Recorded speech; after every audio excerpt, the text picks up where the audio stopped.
Hello YouTube, how's everyone doing? It's Professional here. So today I have another top 5 video for you guys on GT Online. And for today's top 5 video, I thought of doing a video on characters. And I was thinking about one character the other day, and I thought to myself, this character was great at first, but had a lot of wasted potential later on. And by wasted potential, I mean that they could have done so much more with that character. And these 5 characters, they could come back in future updates and Rockstar could do something with them in the future, but as I'm speaking right now, July 11th, 2020, these characters have kind of wasted potential. So I hope that you guys enjoyed this video, top 5 characters with wasted potential. Starting off at number 5, we have Jerome from the Arena Wars update. Love you. I fucking love you. I love this person. You're going viral. It's like bubonic plague. We've got the new fucking plague. I love it. I want the whole show. Sign them up. Good contract, fair, partners. This is modern entertainment. I'm back. First I conquered 3D cinema. Then I conquered reality TV. Then I conquered sequels. And now, short format web TV. Thanks to you two. Well, I'm gonna get a star and a prize. And you're gonna get rich. Okay, I need to get an entirely non-erotic, medically supervised massage to calm down. I love you both. We're gonna get rich. I'll see you later. Remember, we shoot after lunch.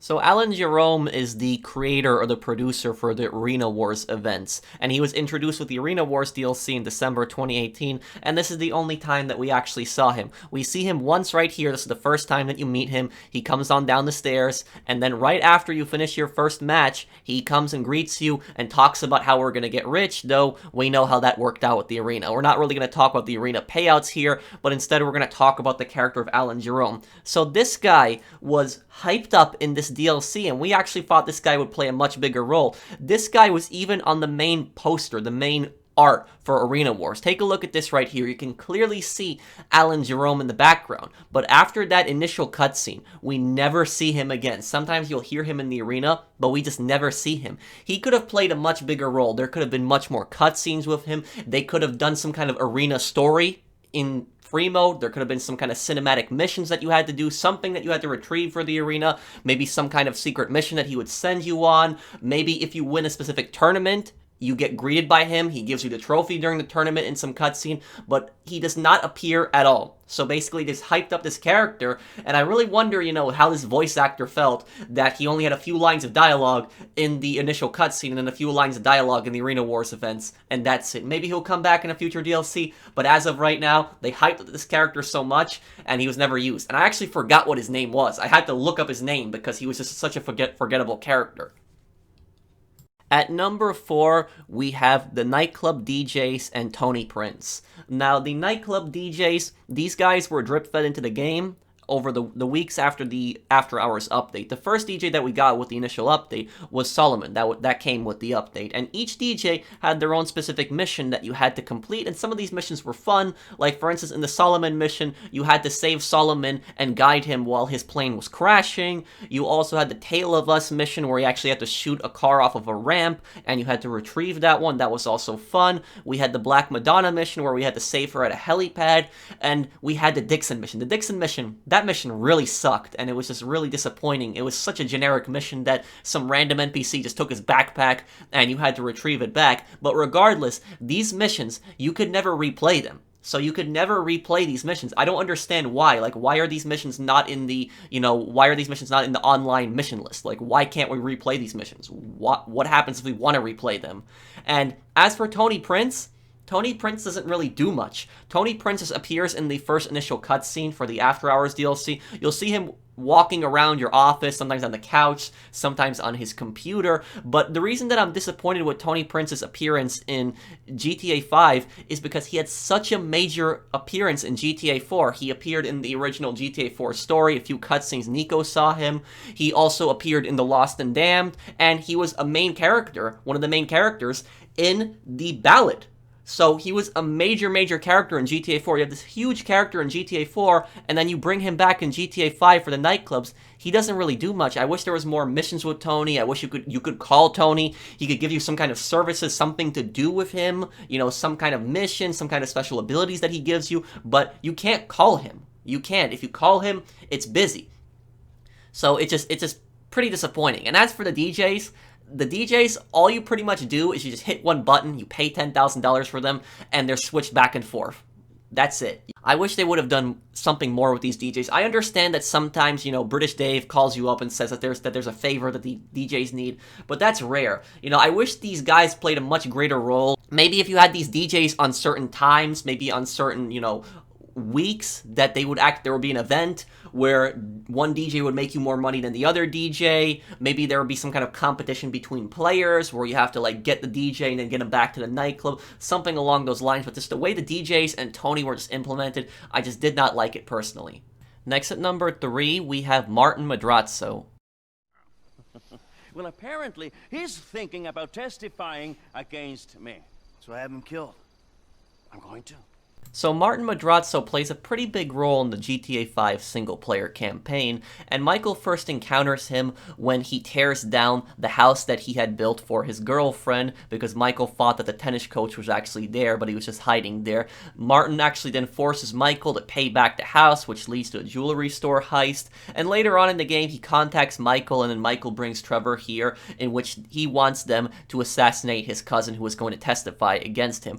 Martin is a very, very powerful gangster in San Andreas, or Los Santos, I should say. He leads the Madrazo cartel, and this guy, for all the connections that he has, the amount of power that he has, you would think he would play a much greater role in GTA Online, and I know some people are going to argue with me, but Martin has so many missions in GTA Online, but all the missions that Martin has in GTA Online are pretty much contact missions, and 2 years ago they added dispatch missions, and when they first added these missions, I thought that we were going to get cutscenes with Martin. I thought we were going to get some type of story with him, but instead, they were just regular contact missions all over again. The only difference is you actually went to his house to start them, and then afterwards, you could start them up from the menu. That's pretty much it. And Martin texts you for adversary modes, but he doesn't really play any kind of role there. And this guy has so much potential. He could show up in so many DLCs. If Rockstar made a Mafia DLC or some type of cartel themed DLC, this guy could definitely make an appearance, and maybe you could do some kind of story with him. There would be a specific story involving Martin in which, he would hire you and other GTA Online protagonists, and you would be doing different jobs for him, but unlike the contact missions, he would actually appear in cutscenes, and there would be a story with maybe even a heist. Maybe he would actually even be involved in a heist. So this big, powerful gangster, this scary guy who Trevor kidnaps his wife, and then Michael can't even return back to Los Santos without tons of hit squads going after him.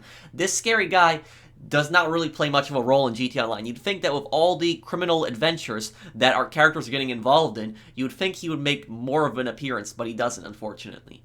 Moving on to number 2, we have Bogdan from the Doomsday Heist. Sure, I would like to destroy America, control Russia, and destroy fabric of civilization as we know it. But these are all piping dreams. I am here to help solve real problems. Now, Bogdan plays a pretty significant role in the Doomsday Heist. He is the main antagonist in Act 2 of the Doomsday Heist, in which you have to stop his nuclear submarine at the end. And then it turns out he was just trying to stop Avon, and he appears as a supporting character in Act 3. Now, even though he plays a pretty big role in the Doomsday Heist, I was very surprised that he never came back in a future DLC, because the way they were setting up this DLC, I actually thought that he was going to come back in a future DLC. And the final setup mission in Act 3, he just basically tells you that he's leaving. He's wanted in Russia, he can't stay in America, and he's gone. I am traitor in Russia and criminal here. Goodbye, and good luck. This guy would be great for bringing in a future DLC. And what type of future DLC could they bring him back in? They could bring him back in a naval DLC. If they did a naval DLC, they did a DLC on the water, on the ocean, he could be the main character in that. He could be the contact in that, in which he gives you information, helps you set up the new naval business. What if you have to purchase an oil rig? You purchase an oil rig, you purchase that in the ocean, you set up boats there, you customize boats, you then go on different missions, you complete different cargo sales with the boats, and Bogdan could be involved in all of that. But the way that they put him in the Doomsday Heist, I did like him. I thought he was a pretty interesting character. I liked that he actually turned out to be the good guy. I thought that was kind of funny how he was portrayed as the bad guy, but then he comes to help you. But they could have done so much more with him, so I'm really hoping that he possibly comes back in a future DLC. And number 1, the number 1 character that has the most wasted potential is Vincent. you don't want any problematic negativity. George, eyes left. Watch that guy. We don't. Not anymore. We cannot afford any additional lawsuits. Well, our acquaintances here look innocuous enough. And from what I understand, they can handle themselves. So how about we take a little tour and deal with any miscreants? Miscreant. Interesting word. So who is Vincent, and why does he have the most amount of wasted potential out of everybody on this list? Vincent is the most popular character in the Casino DLC, which came out in July of 2019. How do I know this? When I was looking through thousands and hundreds of comments, I would see people that were getting pissed off at what happened to Vincent. People really liked Vincent. He was a pretty popular character. He was the head of the security for the casino, and he was involved in many of the story missions. Many of the story missions, you would help him, and you would help try to stop the Duggans from taking over the casino. He was a great character, and he contributed a lot through the story. Unfortunately, what happens to him at the very end of the casino DLC. Take a look at this. This is what happens to him at the end, and this got a lot of people upset. Fine. But that reminds me. Vincent, Yes, sir. we'll no longer require your services. Huh? Security is something we're more than capable of handling ourselves. But, Given your pass at the desk. I see. Yes, sir. Oh, that's so messed up. They're gonna fire him like that. Thank you, Vincent. Well, you all got a casino to run. Now, that was my live reaction when I played that the very first time when I did my Casino DLC story video. That was my reaction to the very first time I played that mission. I got pissed off at the end of it. I was like, are you kidding me? They're gonna fire him just like that. That just came out of nowhere. Vincent, we will no longer require your services, when he just helped so much throughout the story. And then when Rockstar announced the casino heist in December, half a year later, I got really excited. I thought that Vincent was going to come back and that Vincent was going to be playing a much greater role. I thought that Rockstar did this on purpose so that Vincent could play a much greater role in the casino heist and he could help get revenge and payback for getting fired. Unfortunately, Vincent plays barely a role in the casino heist. Vincent, we have a stolen car at the valet post. It's coming back from the parking garage. Hey, whoa, stop! My leg. Get him that car back, man. I can't lose this job. Go! I felt like I was watching something from Family Guy or SpongeBob when he says, my leg. Now, Vincent is working a security guard position, and when I was doing this level the first time, I assumed that right after you completed this level, he was going to come back with you to the arcade and he was going to help plan out the heist. But that's not what happens. Instead, you just do this generic mission where you just retrieve the car that got stolen, you bring it back to Vincent, Vincent then gives you a flash drive which shows you all the positions of the security cameras. That's it. And you almost never do this mission again. You can replay this mission if you want, but it's automatically completed for you. So very few people are going to be replaying this mission. Vincent was the head of security at the Diamond Casino.